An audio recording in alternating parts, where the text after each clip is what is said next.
Welcome to Startup Wins. Twice a month, we share real stories and smart tips. Subscribe and join the journey. Welcome to Startup Wins. Today we have a special guest, and this gentleman I found on TikTok, of all places. I'm not on TikTok all the time, but let's welcome to the show, Michael King. Hey, Brandon, thanks for having me on. Yeah, no, we appreciate you being on. So our guests don't know who you are unless they read the description, which I will make sure that we write everything about you. But if you don't mind, could you tell us a little bit about that viral video? And then we're going to talk a little more about you and then maybe some stuff about startups here in a little bit. Yeah, sure. Actually, so that video I made back in February when it first was announced that there was going to be a tariff on steel, and I get these boxes that are made out of steel, and I've found that I've almost been forced into making them in China. And I was trying to calculate like, how bad are those tariffs going to hurt? So this is way before just like the blanket tariffs were happening, and I just kind of made a video just kind of explaining, as a small business owner making steel products in China and being subject to these tariffs, like this is kind of how I feel about it, and that like overall, China's going to come out ahead because we can't, there's not a feasible way to really bring that kind of massive amount of manufacturing back to America. And so I just kind of was voicing my frustrations about it. Honestly, it's like my least favorite TikTok that I've ever made. Oh, for really? some reason, it like just went crazy.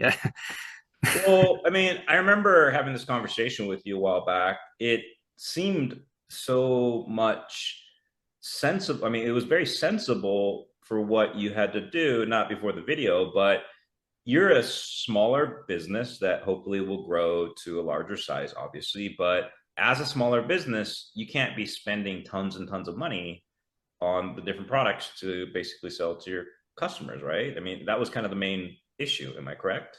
It's money and time and convenience. It's all of those things. So like the whole thing is, when you're trying to work with American companies, it can be kind of difficult to logistically, like you'll send them plans and then there's just like weeks and weeks of back and forth, like, oh, we need you to change that, or we can do that for you, but it costs, we're 300 an hour or whatever, versus you send drawings to China and they say the same thing. They're like, hey, we're going to have to make some changes, but we'll just do that. And then they have it done by like, 2 days from now. And then they send you, and, minimum order quantities, and are like, you can make one thing in China if you want, but like in America, a lot of the times they're like, if you're not going to do 500, then we can't talk to you. And so just convenience wise, like, in China, they're making my product, they're powder coating it, they're creating a custom styrofoam like enclosure, they're boxing it with like these awesome corners, is like, so that's because they know how to ship across the world. And so then when I unbox it here and then assemble and build it out and then rebox it, it's like super protected. And in America, like I would have to logistically find each one of those pieces, organize them all myself, and like I don't have time for that. And so working with China has been, and that's kind of like what in the video I was kind of saying that tariffs would have to go way, way, way up because of the convenience factor before I'm going to actually, because I'll pay for convenience, right? Like I'll pay for them to just do everything and I don't have to think about it. And I pay a tax for that versus like finding everything in America and finding, and the funny part is, like, after that video was released, like I had just dozens and dozens of steel manufacturing places reach out to me, and I would send them all the plans and they'd be like, hey, we can do that. I'm like, hey, this sounds promising. I send them the plans, and it was just the same thing over and over and over and over. And like, no one in America wants to make those boxes. No one wants to do all those steps. So we're kind of entitled, it sounds like. Yeah, I think, entitled is a way to explain it. And just, I don't know, fat and happy, maybe, just Okay. like it's Right. easier. Like in China, it seems like they really want to work and they really want to bend over backwards for you, and they really will fight for your business. That's definitely like a huge separation. Like when you're talking to America, they're just like, man, we don't need this. Like, make it easy for us because we don't need this on our plate. We don't care about your business. Well, I'd love to talk more about this because I'd argue this is somewhat controversial, and obviously that's one of the reasons why the video took off. But let's start off with let's talk about Mike. We want to be Mike, or we want to be like Mike, right? Because Mike has had many years in the startup world, and I'd love to learn a little bit more, or at least help the audience know what you've been doing prior to this. This is not your first rodeo.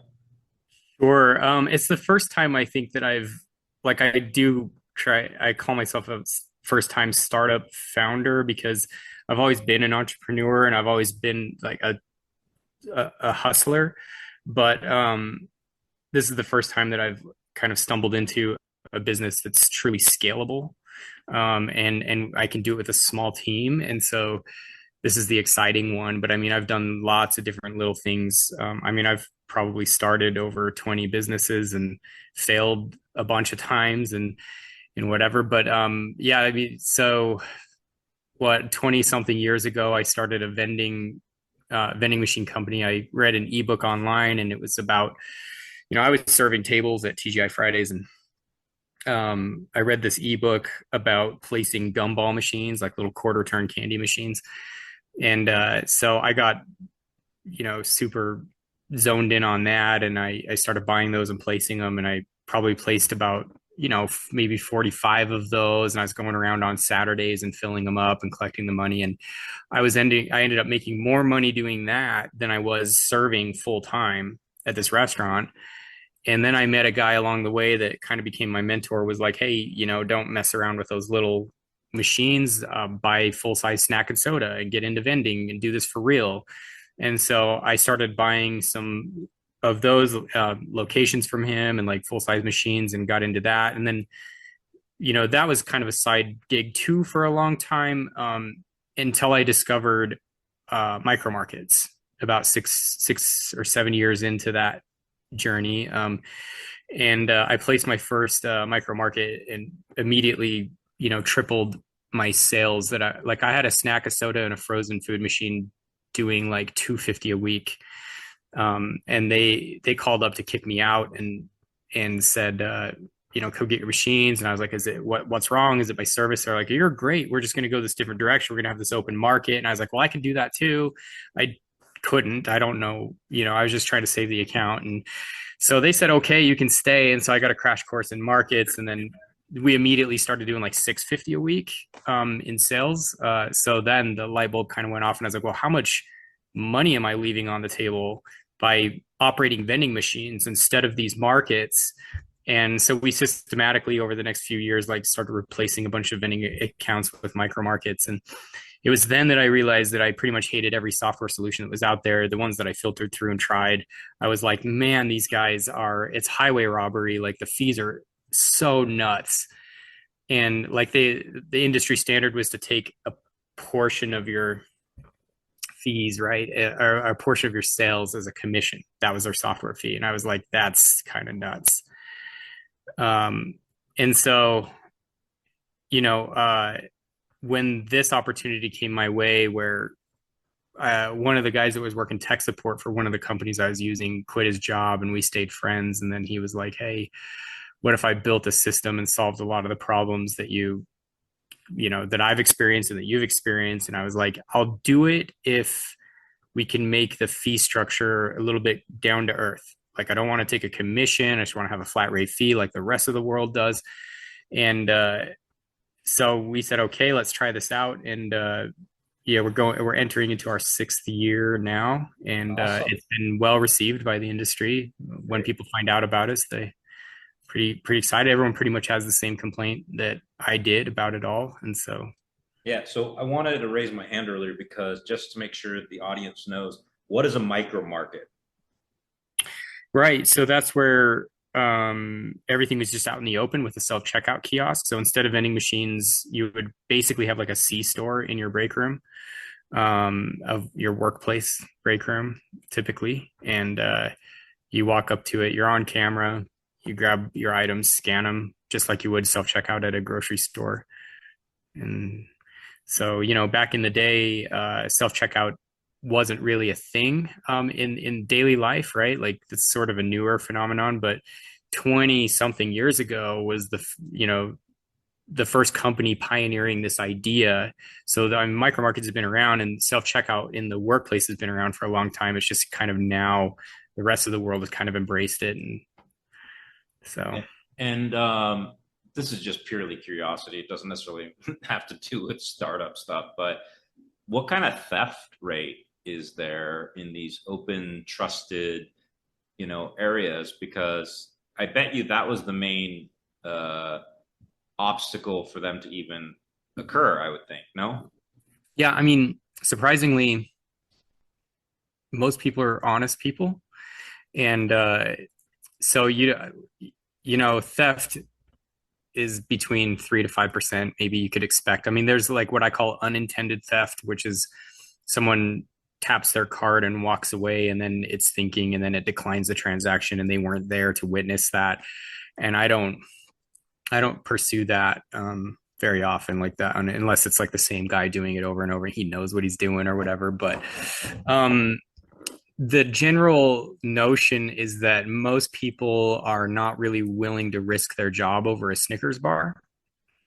And so typically, if you are going to place a micro market, you're going to have a conversation with that location first and say, what's your theft policy? What are we going to do when inevitably you're going to hire a bad egg and they're going to come to work and just clean out the market, and we're going to see that and we're going to bring that to you, and like, how are you guys going to react to that?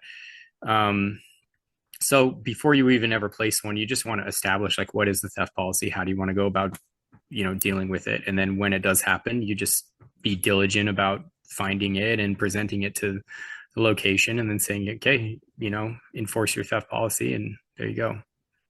So Mike, you're a small player in this industry, right?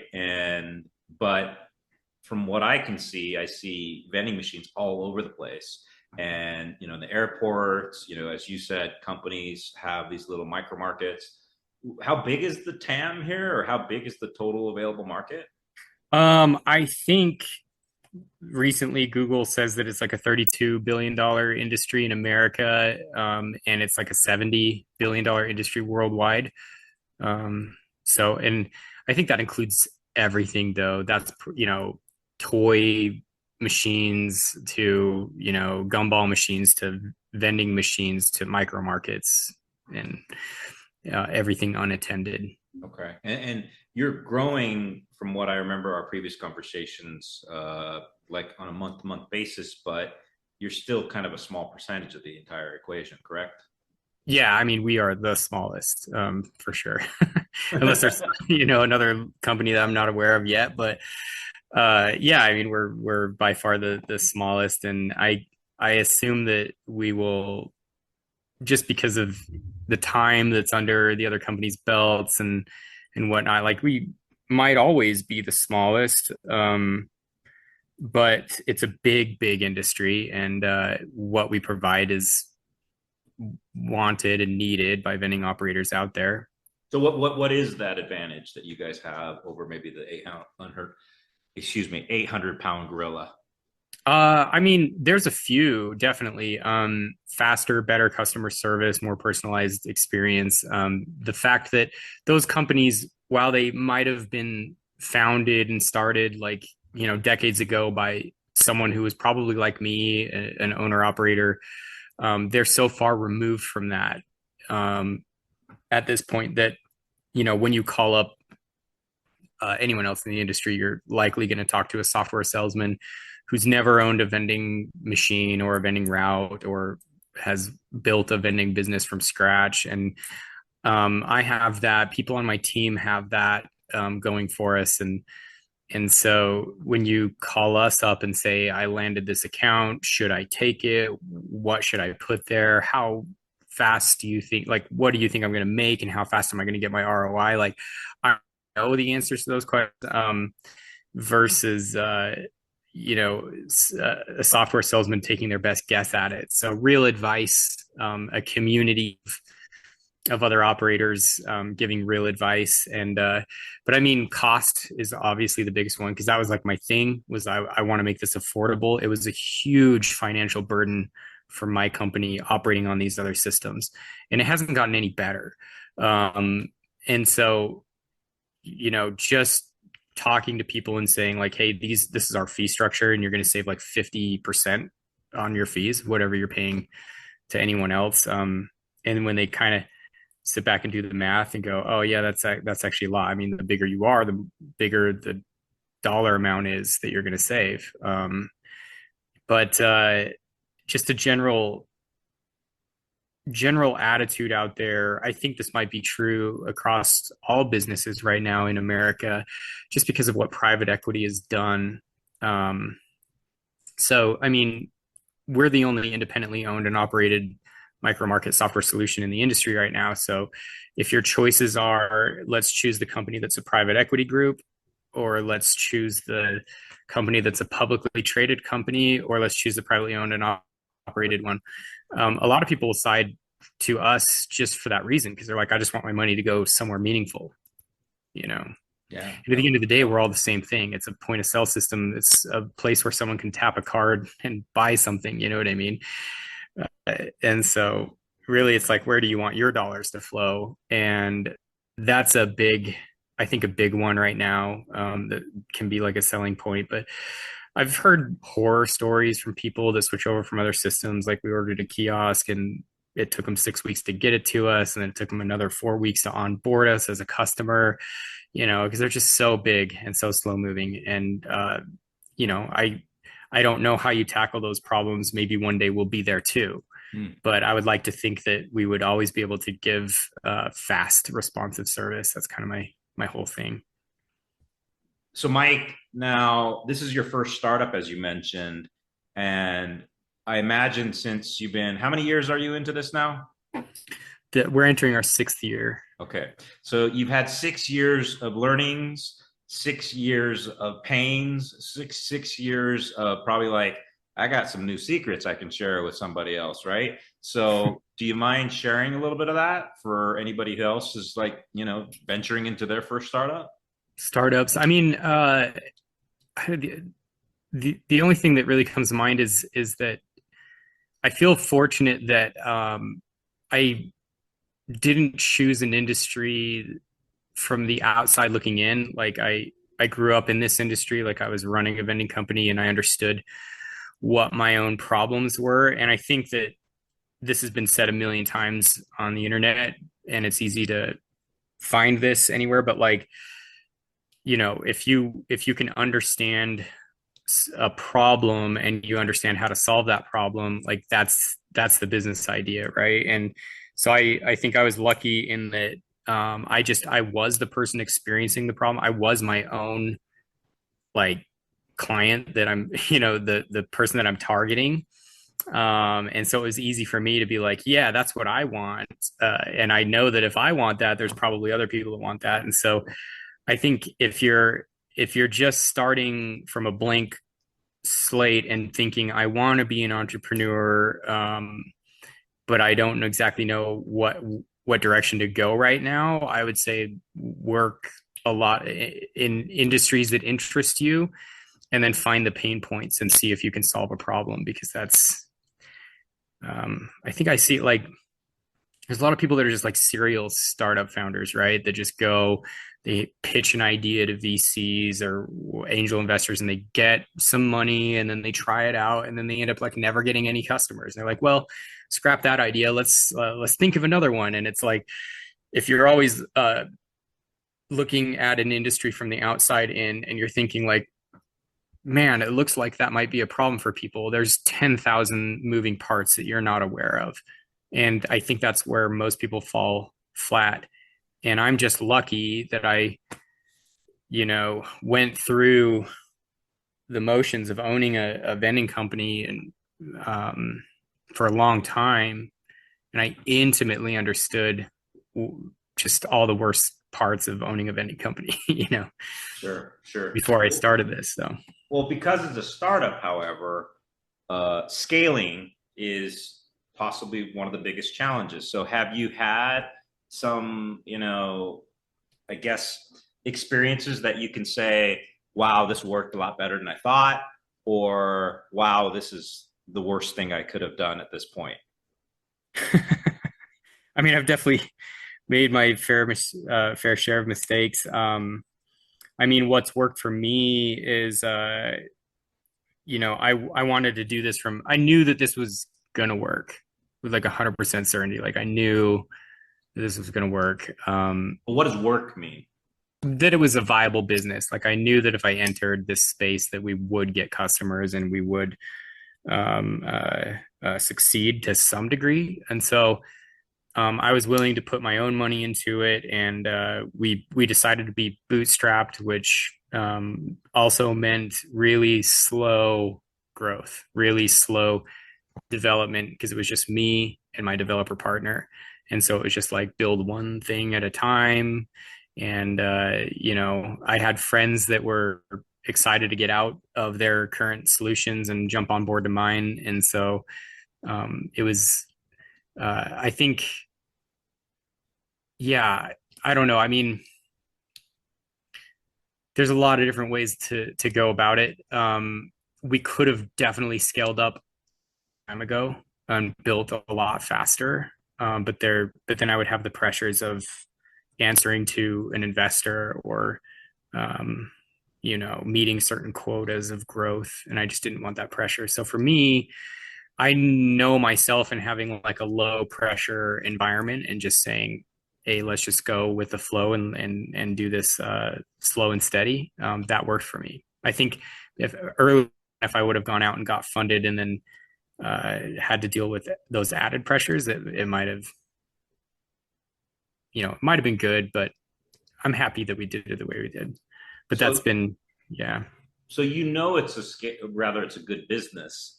Do you know for sure it's a scalable business? And with that, just an extra question. Let's say somebody did pour $20 million on you, or threw it in your bank account. Do you feel like you could go and capture the rest of the market, or at least a significant part? Yeah. Now, well, I think there's something to be said too about becoming a proven concept. And so I remember the day that people just started calling us to buy our solution that I didn't know, and I didn't know anyone that knew them. And that's when I realized, like, oh yeah, I mean, this is finally real. Like I always kind of believed it was gonna be real, and then it started happening. I was like, oh, this is real. This is actually something people want. So I mean, if someone were to pour $20 million on us right now, I know we would definitely continue to scale up. Um, I Yeah, there's a lot of enterprise companies out there that could be had that I think have been on legacy systems for a long time. I think you're going to always encounter the businesses that are just, hey, it's set up, don't mess with it. Everything's fine. I don't want to mess with it. But then you're going to meet the guys who are disgruntled in what they've experienced. And so there's definitely a share of that market that's currently out there. And there's the market is growing. Like we've caught like unattended retail is a tidal wave that's going to sweep across our nation over the next 20 years. And this is the very beginning of it. And so it's a big wave. We're positioned to ride that wave out for as long as we can. And so now is the time to scale up. I think it would be hard if someone was starting now, but we got in, I think, at the last minute, you know. So yeah, there's a lot of scaling up to do, and it's also, I mean, what we're doing is a can be done globally, right? And there's a lot of Micromarkets took off here in the last probably like I would say like in the last like 8 years or so. They've really just taken off, but in a lot of other industrial nations that have tons of industry, they're still using vending machines, and they're kind of just now dipping their toes in micro markets. And smart coolers is this whole other thing that's taking off right now. And as the wave just kind of swept across America, but it's still just totally growing here. But I mean, everything in Latin America, everything in Europe, all the industry out there is kind of yet to be touched by this. So there's a huge upside potential. Um, Now people listening in or watching you here on YouTube, um, probably wonder, or I would wonder if I wanted to jump into the startup arena, how many hours does this guy put into his business and what kind of income is he making and how is he sharing with his team? He seems like a nice guy, but like, is he living the life? Is he living, is he squeaking by? Like, what does a startup founder's life after 6 years of building a business feel like? It's not for everybody, and I have a high tolerance for risk and pain. And so, you know, I will say that it's we're ending the fifth year, entering the sixth year of doing this. I'm just now starting to take some money from this. I've used the vending business that I own to basically fund this. And so, I mean, when we first started out, I asked my partner, how much money do you need a month to live? And he gave me the number, which was pretty much all of my income. and so I basically was just kind of signing checks over to that guy for the first probably like 8 months, where he sat down and developed our app and the beginnings of our back end inventory management system. And so I was at home eating broccoli and ramen, for 6 months or so, and just money would enter my account. It would go to him. But I set myself up in a way where, like, I have a property that I lived in, a mother-in-law apartment in the front. I was renting it out to people, and they paid the house payment. So I was kind of like living for free. Business was paying for my cell phone. I really didn't have a lot of expenses. But I think it's not for everybody. Like, not everybody can do that because people need money, and I definitely sacrificed relationships with friends and romantic partners to make this happen. And being bootstrapped will do that to you, right? And just deciding, like, we're not going to take on any investor money right now. But yeah, I mean, I think I hear the story a lot when I do listen to other people that bootstrapped, is that it's a lot of the times it's a 5-year plan before you make money. And all of us are doing this because we know that there's a payday one day, right? But instead of taking money earlier, I could have earlier, but I built my team first. So it was like, as soon as we had a little bit of extra income coming in from like monthly recurring revenue, then I would immediately hire, customer service rep. And then, we would grow the money some more, and then I'd immediately hire another developer, and then an app developer, and another full stack. And so, and now I'm dating someone who's super mentally healthy. She's a therapist, and she's like, boundaries, and you have to, you have to make some money. And so now there's like some motivation at home to be like, okay, I'll stop with the poor lifestyle, and I'll start taking some money. I would still very much like to hire the next person, but I think the next one to get hired is going to be me. And then we'll focus on building the team out some more. But yeah, I mean, that's kind of been the process, and it's not for everybody. So when you hire yourself, are you going to give yourself a raise in the first 6 months, or are you just going to start at entry level for a while? I'm gonna make just enough money to make the missus happy. Okay. And not a penny more. And are you working weekends? I imagine you're working Saturdays at least, sometimes Sundays.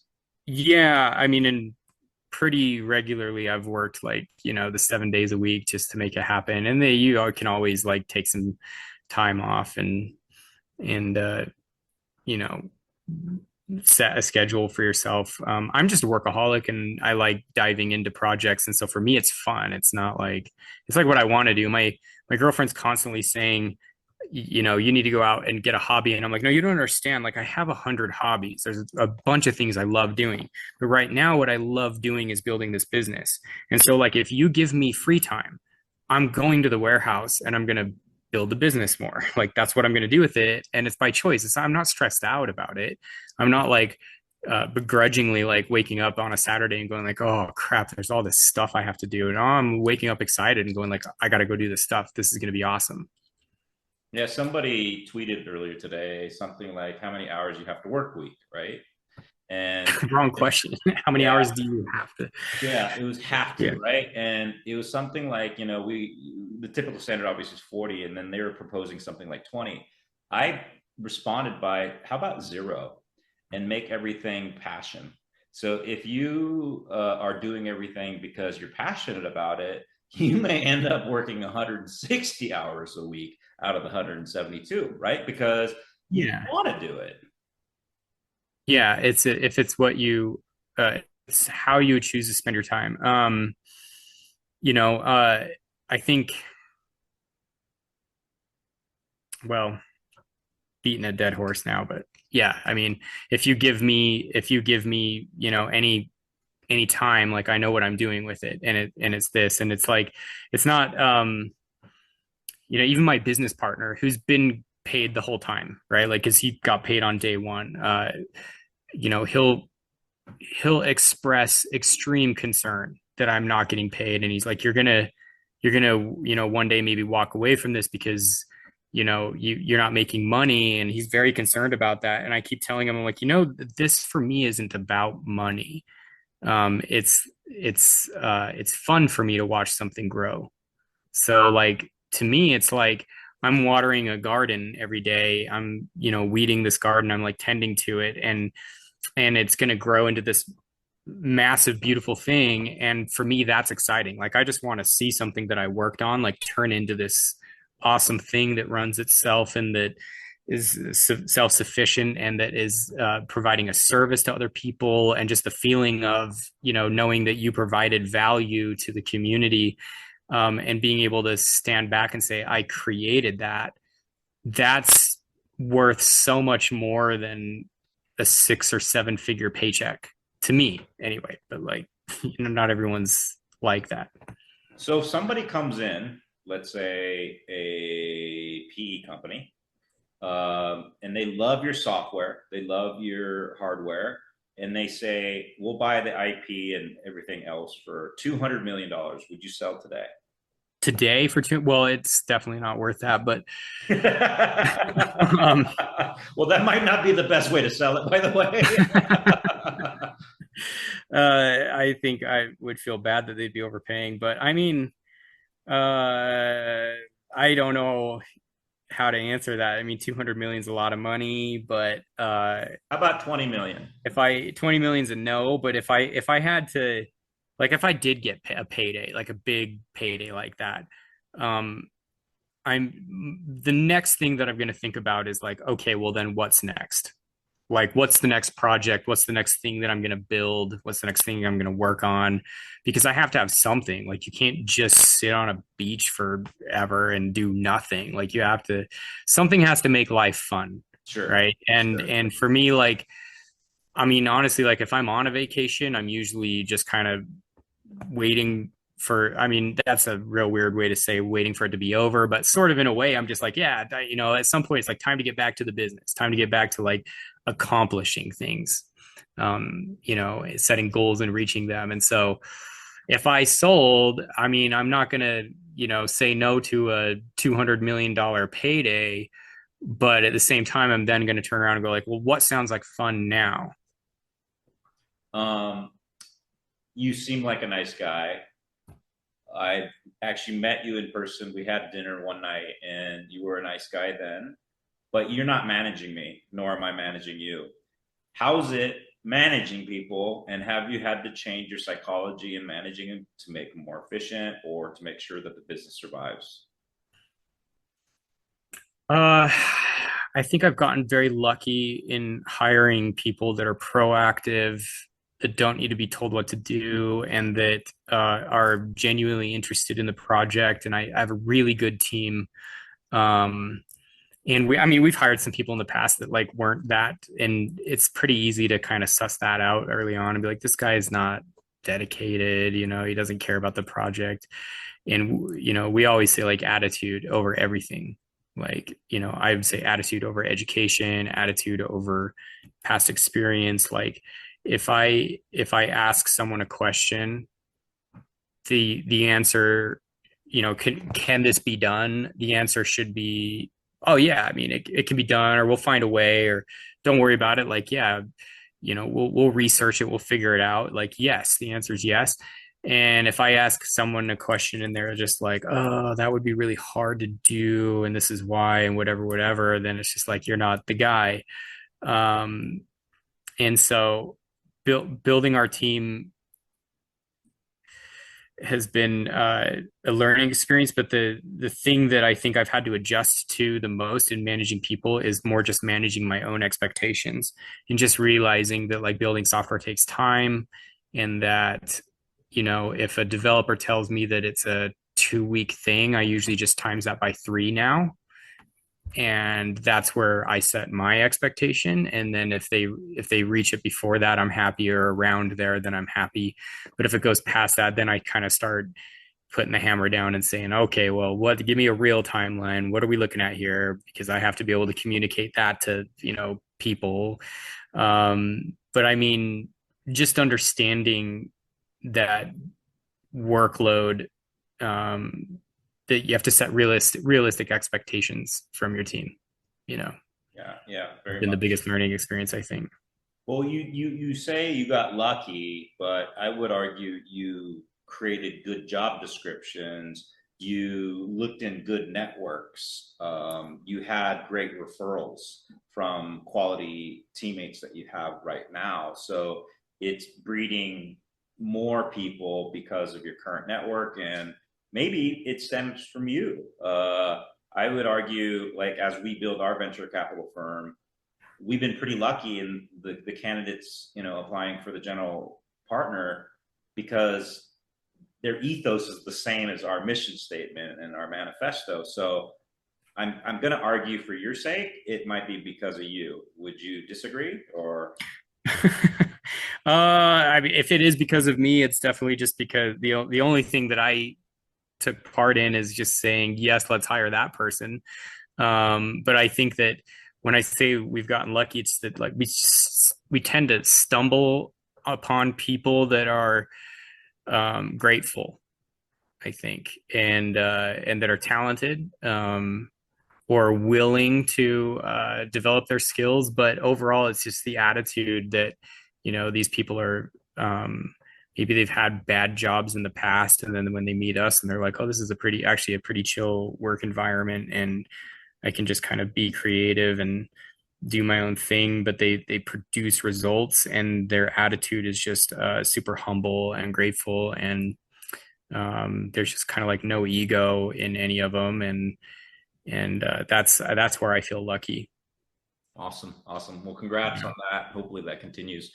So I'd love to actually start to ask you the three Qs that we actually end the show with, because it gives us a little bit more insight into who you are. So we ask three questions always. Who's your hero?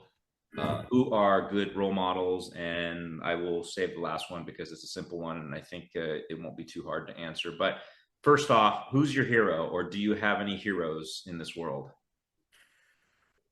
Well, I mean, if there was one person that I would ever want to be able to meet, it would definitely be I don't know if I say this name right, but it's a Paramahansa Yogananda, the guy that brought yoga to the West. That would be my hero.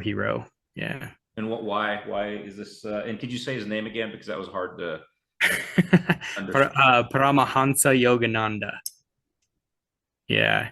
I mean, if to anyone who's ever read Autobiography of a Yogi, it's very clear. I think he's a very prominent figure, and a lot of people's hero, for a lot of good reasons. But it would be just super interesting to meet and sit down and talk with that guy.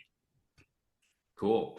How about role models? Do you look up to certain folks that maybe have practiced certain things in their lives that maybe you like to emulate? A lot of that would just come from books that I've read, and I think the most influential, or podcasts that I've listened to, Is I think Startup Wins? Just kidding. So you're getting there, man. So I think Michael Singer, with his books that he's written, has been super influential in my life. Uh, there's that podcast that I've probably listened to over and over and over, definitely more times than any one, which is from the Naval Ravikant. I can't remember what it's called, How to Get Rich or something like that. And then just Gary Vaynerchuk. That guy's, always just, anytime I see any of his videos, it's just these little pieces of wisdom every single time. I've gotten more out of that guy's free content than I think anybody else on the internet. And why do you call them role models, though? I've heard of Naval. I think I've listened to him speak a few times. He sounds almost religious in the way that he speaks, but very philosophical. Yeah. Role models, in that I think that if more people were like them or more people emulated them, the world would be a better place. And why Michael Singer? I don't know Michael Singer. Michael Singer's interesting book. He wrote a super interesting book, The Surrender Experiment. It's also a book that I've read a bunch of times. I always forget the name of it though. He's a bit an entrepreneur, but not on purpose, which is just kind of a very interesting story how he fell into that. Ended up becoming basically just wanted to meditate and do yoga, and somehow stumbled into being a billionaire, and a super influential person in our society, although most people don't realize it. And so that's a very interesting story. To anybody that's wanting a good read, get The Surrender Experiment. A blend of, I would say, spirituality and entrepreneurship in one. It's very interesting. Fascinating. All right, the last question is easy, and I'm going to make you promise me is, after you answer it, you're going to feed me it when I visit you in Salt Lake City. Oh, okay. So what's your favorite food? Well, geez, man, food is my favorite thing. Let's just say that. And so I think the next big thing I'm going to do in life is take a trip to Italy just to eat. But I mean, yeah, in Salt Lake City, there's some good places. We won't go, hopefully, out just once, but maybe a few times. I can show you a few different places in Salt Lake. Yeah. All right. Awesome. That's good to hear. So Italian basically is your favorite. All food is my favorite. My favorite thing is food. I see. I will travel just for food, just to try it out. Food and local beers. And that's my favorite thing to do. So I'm just all about it. Well, since not everybody knows that we had this experience in Las Vegas at Master Kim's, what do you think of Master Kim's? Yeah, that's awesome. That's an awesome place. Korean barbecue is always near the top of my list of good foods to try, Yeah. I got lucky to be born in this culture. Yeah. All right. Well, thank you, Michael. Honestly, it's always a pleasure talking to you. And, maybe at some other later point, maybe at the 12-year mark, if I'm still alive, maybe we'll do a rewind, or not a rewind, but version 2 of how things are. At that point, obviously you'll be, at the $100 million mark, probably, with your net wealth, and, aiming for $1 billion, I imagine. It would be fun. Yeah. All right. Well, thank you so much. Okay. Thanks for having me. If your calendar isn't already set, you're missing out on startup wins. Industry leaders, top advisors, and incredible tips await. Come back for future great episodes and entertaining guests, and come back for more insider strategies and incredible stories from the brightest VCs, founders, and operator experts. We're bringing you the best in the business twice a month. Hit that bell and stay winning with Startup Wins. See you soon.